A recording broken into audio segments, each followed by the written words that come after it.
We're talking to Frank Sesno. He's the host of Planet Forward. That is going to be a PBS special on April 15th, and you can find out more about it at planetforward.org. Frank, before we leave you, I want to go back to CNN for one quick second. Okay. Because, you know, I'll be honest with you. You know, we have some CNN reporters on, but not a lot, right? And now that you're not there, it's perfect. You could talk about it a little bit more freely. I see on CNN all the time, whether it's on this global warming issue, which they've gotten beyond a little bit, as you've pointed out, but on all the other political issues, this fake neutrality, where they say, well, X says this and Y says this, and not really objectivity, which side is true. Is that something handed down by the editors that says, hey, wait a minute now, you have to represent the Republican and Democratic point of views equally, no matter which side seems to be true or not? I wouldn't say it's quite that rigid. I think the attitude at CNN, and it's one I agree with, by the way, I mean, I'll say that, even if, you know, there's a little dirty laundry to hang out there, is that what's happened in the media in this country is that we've sort of manned the barricades here. And if it's Fox News or MSNBC, it's become increasingly polarized, increasingly ideological, and some of it is just silly at times. I mean, and I go off to CNBC too, and I think the way Jon Stewart took Kramer to task is absolutely brilliant and absolutely dead on. And it should be happening more in mainstream media. We should be holding one another, our feet to the fire more often. Sometimes it's fake neutrality. Sometimes it's fake objectivity. Okay, let's have a Republican, let's have a Democrat. You know, let's have, you know, one pro this and one pro that. The good side of that is that you do represent multiple sides of the debate. The bad part of that is that sometimes it's phony debate, and sometimes it's trumped up debate, and sometimes you pump up a minority viewpoint to demonstrate that you've got balance. If that's the case, then it's just lazy. Yeah. Now, but wouldn't CNN be scared, or cable news in general be scared to only present a Democrat or only represent a Republican if they think that is the more accurate portion? Because then the other side will accuse them of bias, etc. Well, I don't think Fox is scared of that, and I don't think MSNBC is scared of that.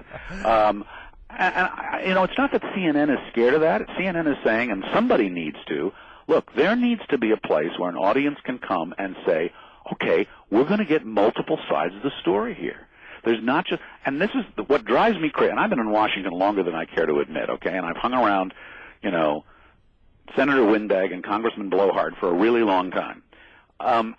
But most of them are actually hardworking people who believe in what they are doing. I sat recently with one congressman who was talking about he actually said he didn't believe in this global warming business, but he said it's probably happening and most people believe it is, so there's no point in arguing that point of view anymore.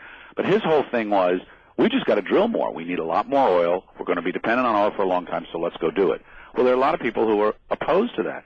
Those are complex views, and I think the public has every right to be exposed to them. So CNN's approach to this is, all right, fine, we'll bring that to you, and we're not going to lay in, you know, one way or the other with one side or the other.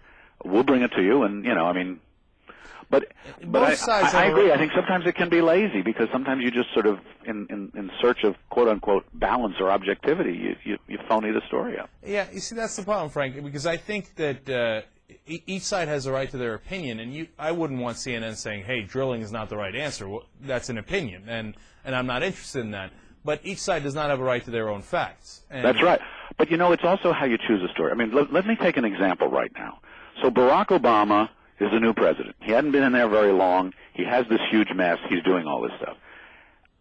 It's not clear that the coverage is hitting hard enough to me, not clear at all, that the coverage is hitting hard enough as to what he is taking on in terms of national debt and deficit. Mm-hmm. I mean, there are a few Democrats who are getting a little wiggy about it. Of course, the Republicans are running around screaming. But is the coverage really looking into what that means? Is the coverage going beyond what, you know, some person from Capitol Hill is saying and saying, okay, if we do $1.8 trillion for X number of years, or we add $9 trillion to the debt, what's going to happen? This is the criticism of CNBC and this whole stock market crash, right? Mm-hmm. That you didn't look into it hard enough, you didn't tell us what was going to happen, and now after, you know, all this stuff has hit the fan, we have to try to figure it out and go backwards. Well, I think that's right, and I think that the problem is they're not breaking it down either. It's right. Easy to say we're spending too much, but it's a lot harder to say, all right, we shouldn't spend on this. Right. and say, here are the different things that we're spending on, and you make the judgment call on whether it's too much or too little, right. et cetera. Right. And I don't think we've gotten that kind of thorough reporting on it at all. But finally, on the issue of access, isn't that a real big part of the game here, though? And doesn't that apply to politics as well as business? So if CNBC's at fault for it, isn't CNN and some of the other channels at fault for trying to get those congressmen and senators on? And if you called them Congressman Windbag, that you're not going to get them on, and hence you go easy on them. I think too much. Yes, I think too much. And it's very interesting because watch the BBC sometime when they interview people. They grill them. Right. I mean, they're respectful up to a point, but they are really grilling them. And I think that I don't think you.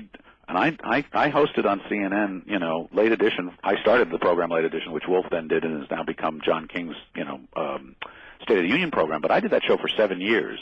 And I know that game, and you're trying, it's booking wars, who can get the best guest and who can make the most news.